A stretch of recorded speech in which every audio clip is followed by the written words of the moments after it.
128 சங்கீதத்திலே 2 வசனம். சங்கீதம் 128:2.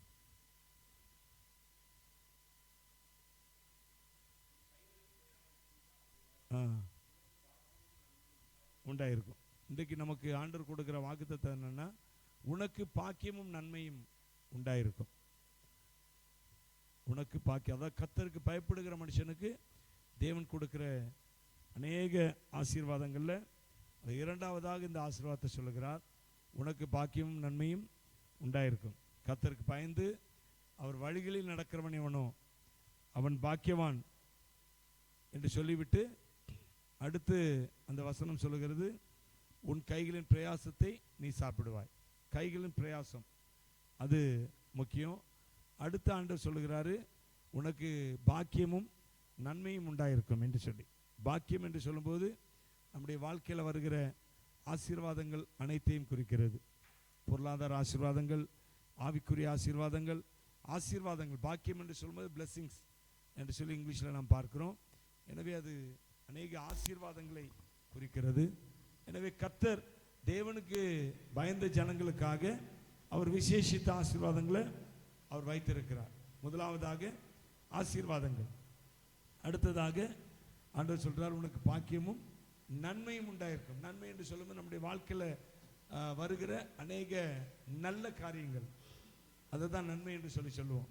குட்னஸ் அப்படி சொல்கிறோம்ல, நல்ல காரியங்கள், திருமண காரியம், குழந்தை பிறக்கிறது, இப்படி அநேக நன்மைகளை தேவன் நம்முடைய வாழ்க்கையில் கட்டளை எடுக்கிறார். விசேஷமாக தேவனுக்கு பயந்தவர்களுக்கு அவர் கரத்திலிருந்து நன்மை வருகிறது. அதுதான் முக்கியம். அவர் கரத்திலிருந்து வருகிற நன்மை. இந்த உலகத்தில் நன்மை என்று சொல்லி அநேக நன்மைகள் நமக்கு வந்து கொண்டே இருக்கும்.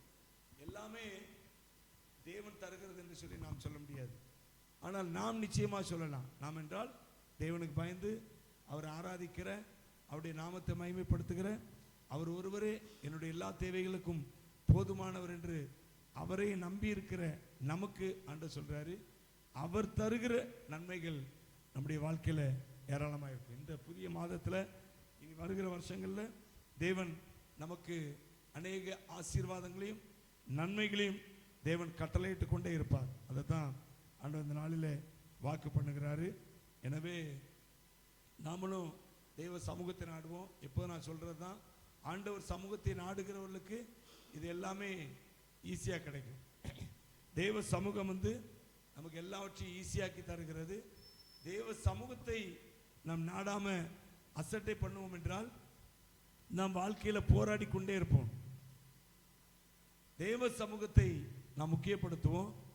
தேவனுக்கான காரியங்களில் இன்னும் அதிகமாக நம்ம ஈடுபடுத்தும் பொழுது தேவன் நம்முடைய நன்மைகள், நம்முடைய ஆசீர்வாதங்கள் நம்முடைய வாழ்க்கையில் நேரிடுவதற்கு அவர் அதை ஈஸியாக்குகிறார்.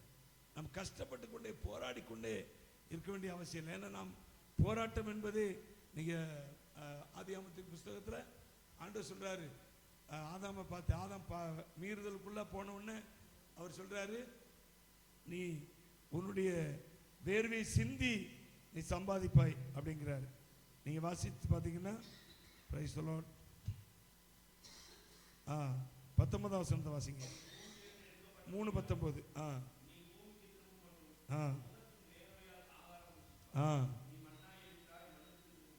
உன் முகத்தின் வேர்வையால் ஆகாரம், அப்படின்னா முகத்தின் வேர்வை கீழே நிச்சயம் விழும். அதனால தான் நீ ஆகாரம் புசிக்கணும் என்பது தேவன் கொடுத்த சாபங்களில் ஒன்று. ஆண்டவர் ஆதாமுக்கு கொடுத்த அந்த சாபத்தில் ஒன்று. அப்போ நாமளும் அதை போலவே, பழைய ஆதாம் போலவே நாம் இன்றைக்கு முயற்சி செய்து கொண்டே போராடி கொண்டே இருக்க வேண்டிய அவசியம் இல்லை. தேவ சமூகத்தில் நாம் போராடுவோம். தேவ சமூகத்தில் நாம் உட்கார்ந்துருப்போம். தேவ சமூகத்தை அதிகமாக தேட தேட தேட நம்முடைய வாழ்க்கையின் போராட்டங்கள் மறைந்து ஆசீர்வாதங்களும் நன்மைகளும் அதிகமாய் நமக்கு வந்து சேரும். எனவே ஆண்டவர் சமூகத்தை அதிகப்படுத்துவோம். தேவனுக்காக ஓடுகிற காரியங்களை நாம் அதிகப்படுத்துவோம். தேவனுக்காக கொடுக்கிறத அதிகப்படுத்துவோம்.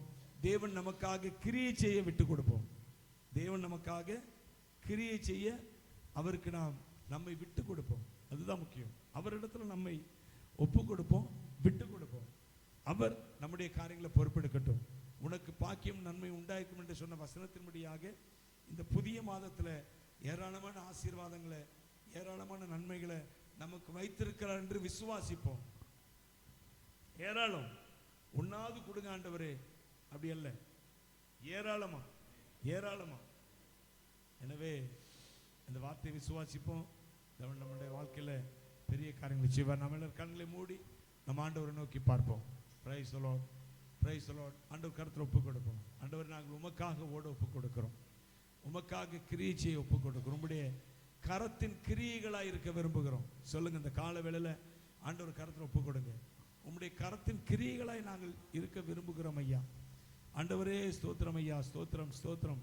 உம்முடைய கரத்தின் கிரியைகளாக இருந்து உம்முடைய நாமத்தை மகிமைப்படுத்துகிற சாட்சிகளாக இருந்து உம்முடைய கரத்திலிருந்து ஆசீர்வாதங்களையும் நன்மைகளையும் பெற்றுக்கொள்ளுகிறோம் ஆண்டவரே. அதற்காக எங்களை ஒப்புக் கொடுக்கிறோம். ஆண்டவர் கரத்தில் ஒப்புக் கொடுப்போம். அதற்காக எங்களை ஒப்புக் கொடுக்கிறோம். ஹல்லேலூயா, ஹல்லேலூயா. அப்பா ஸ்தோத்திரம் ஆண்டவரே. நீங்க எங்கள் வாழ்க்கையில வாக்கு பண்ணியிருக்கிறீங்க. எல்லாரும் தலையில கை வச்சு நீங்க வாக்கு பண்ணியிருக்கிறீங்க. ஆண்டவரே, உனக்கு பாக்கியமும் நன்மையும் உண்டாயிருக்கும் என்று வாக்கு பண்ணியிருக்கிறீங்க. அந்த வார்த்தையின்படியே ஆண்டவர் நீர் எங்களை ஆசீர்வதிக்க போறீங்க. இந்த வார்த்தை எனக்கு, என் குடும்பத்துக்கு, என் சபைக்கு, சபையில் உள்ள ஒவ்வொரு குடும்பங்களுக்கும் நாங்கள் இதை சொந்தமாக்குகிறோம். இயேசு கிறிஸ்துவின் நாமத்தில் ஆமென். நல்ல பிதாவை நன்றியோடு துதிக்கிறோம். அதனால் சொன்ன வார்த்தையின்படியாக உனக்கு பாக்கியமும் நன்மையும் உண்டாயிருக்கும் என்று சொன்ன வார்த்தையின்படியாக ஆண்டவரே, எங்களுடைய வாழ்க்கையில அநேக ஆசீர்வாதங்களையும் நன்மைகளையும் கர்த்தர் இந்த புதிய மாதத்தில் தரப்போகிற ஆண்டவரே நாங்கள் விசுவாசிக்கிறோம்.